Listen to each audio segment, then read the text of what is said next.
चलिए और अब बात करते हैं काले धन के कुबेर की। 13,860 करोड़ रुपए की संपत्ति का खुलासा करने वाले कारोबारी महेश शाह से पूछताछ पूरी हो चुकी है। आयकर विभाग के 12 अधिकारियों की टीम महेश शाह से पूछताछ कर चुकी है और बयान भी दर्ज करा लिया गया है। अब तक की पूछताछ में महेश शाह ने किसी बड़े नाम का खुलासा नहीं किया है। महेश शाह को कल फिर पूछताछ के लिए बुलाया गया है। तो कल उससे पूछताछ की थी, आज फिर उससे पूछताछ की जाएगी। महेश शाह के सीए तहमूल सेठाना से भी पूछताछ की गई है।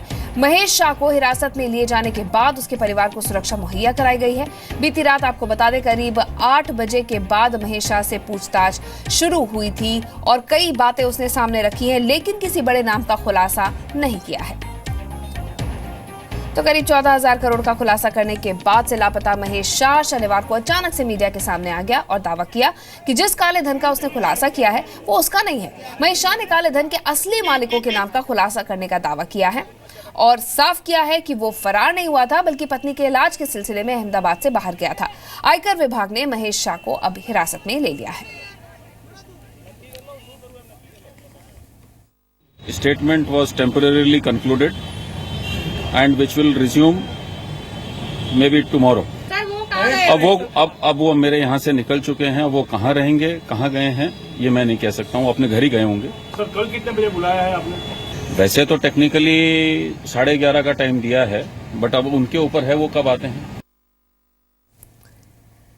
तो महेश शाह ये वही शख्स है जिसने करीब 13,860 करोड़ रुपए की संपत्ति का खुलासा किया था, लेकिन जब बारी टैक्स देने की आई तो वो गायब हो गया।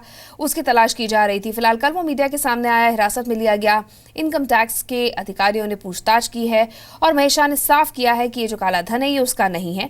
लोगों का पैसा ठिकाने लगाने के लिए उसे ये पैसा दिया गया था।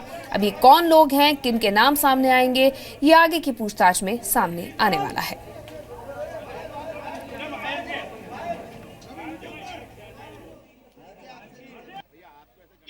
हम लोगों का इनकम टैक्स का जो इन्वेस्टिगेशन का प्रोसीजर है, ठीक है, वो चल रहा है। अभी इसके स्टेटमेंट रिकॉर्ड किए जा रहे हैं, ठीक है।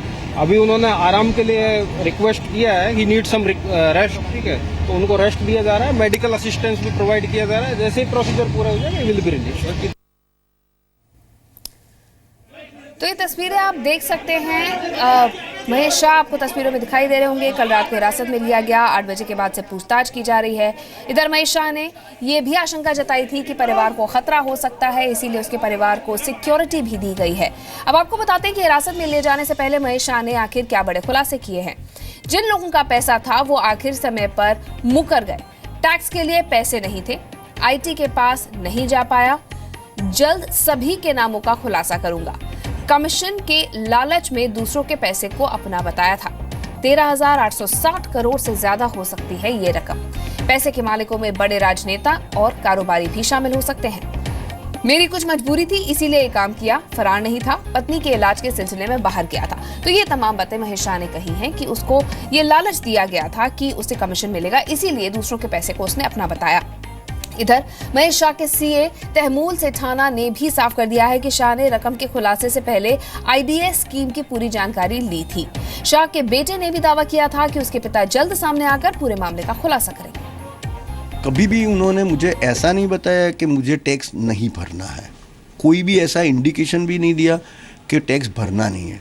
टैक्स भरा नहीं है, बात सही है, लेकिन ऐसा कभी इंडिकेशन नहीं है मेरे वहाँ से। तो उनको मेरे वहाँ इसलिए सर्च किया कि I might be privy to some information about his cash, तो that is why they searched my premises. They asked me several questions also on this subject. They check my mobile, they check all the emails with him और any communication with him, और सब कुछ no था। लेकिन कुछ था नहीं मेरे पास। जो इन्फॉर्मेशन था मैंने सब कुछ दे दिया इनकम टैक्स को। आदमी अपनी फैमिली को रख के घर बार छोड़ के कोई लापता होता नहीं है कभी, बराबर। यानी वो लापता नहीं है, कहाँ है मुझे नहीं पता। अभी वो आएंगे तो आप उनसे सवाल कर लीजिएगा। कांटेक्ट किया आपको या आपकी मदर को? हम लोगों को किसी को कोई कांटेक्ट ही नहीं है। आपको ये लगता है कि शायद ये इतने बड़ा डिस्क्लोज किया उन्होंने, इसके चलते वो no idea, no idea. Bhargav Parikh ने सहयोगी इस वक्त मेरे साथ जुड़े हैं अहमदाबाद से इस पर और जानकारी देने के लिए। भार्गव, कल रात 8 बजे के बाद पूछताछ शुरू हुई थी, कब तक चली और क्या आज भी पूछताछ की जाएगी?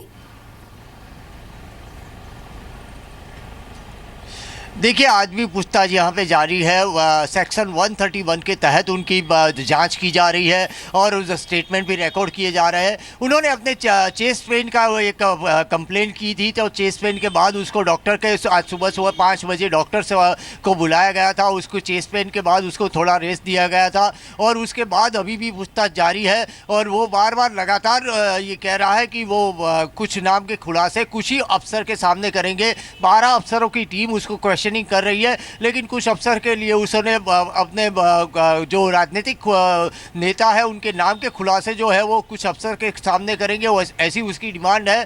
तो वो डिमांड को देखते हुए उसकी डायरी, उसने किए हुए ईमेल वगैरह चेक किए जा रहे हैं। उसके ईमेल आईडी को अभी खंगाला जा रहा है। उन्हें किन किन लोगों से ईमेल किए थे उसको देखा जा रहा है और उसके ईमेल के द्वारा किन पैसों के ट्रांजैक्शन की बात की जा रही है वो देखा जा रहा है। हालांकि साइबर सिक्योरिटी की मदद भी कुछ समय के लिए ली जाएगी और साइबर सिक्योरिटी के द्वारा उसने कोई फेक ईमेल आईडी बना के भी ईमेल की है कि नहीं, वो उसकी जांच की जाएगी। उसका जो कंप्यूटर की हार्ड डिस्क है उसको भी जब्त किया जाएगा और उसको जब्त करने के बाद उसके कंप्यूटर के अंदर क्या क्या चीज़ें रखी गई है उसको भी खंगाला जाएगा। नंदिता, बिल्कुल, यानी कि कुछ बड़े लोगों के नाम का खुलासा हो सकता है भार्गव।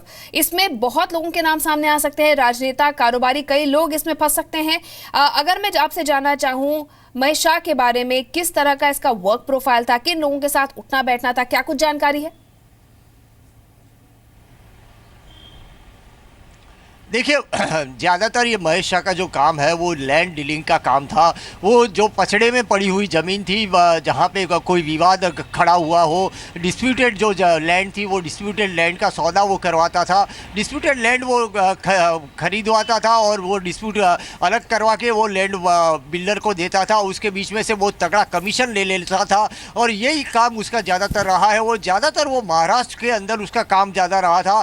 गुजरात के अंदर जब ज़मीन के दाम 2009 के बाद ज़मीन के दाम बढ़े तो उसके ने ज़मीन का काम गुजरात के अंदर भी उतना ही बड़े पैमाने पे शुरू कर दिया था और वो 2013 से वो ज़मीन के गुजरात के अंदर पचड़े में पड़ी हुई ज़मीन है जो डिस्प्यूटेड लैंड है उसका काम करता था और बिल्डर को वो ज़मीन दिलवाता था। तो जो नया इलाका विकसित हो रहा है अहमदाबाद के आसपास का, जोधपुर और वस्त्रापुर, उस इलाके के अंदर वो डिस्प्यूटेड ज़मीन का काम वो करता था और उसके बीच में से कमीशन लेता था। बिल्कुल, तो विवादित ज़मीन का काम करवाता था, जाहिर तौर पे बड़े पैसे वाले लोगों के साथ इसका डीलिंग होता था और इसीलिए महेश शाह ये कह रहा है कि बड़े लोगों के नाम इसमें शामिल हैं। कुछ लोगों के नामों का वो खुलासा जल्द करेगा। भार्गव, आप इस पर नजर बनाए रखिए। फिलहाल शुक्रिया ये जानकारी हमें देने के लिए। तो आज भी पूछताछ हो रही है, हो सकता है कुछ राजनेताओं के नाम भी सामने आए। हम आपको अपडेट देते रहेंगे। आप देखते रहिए जी न्यूज़।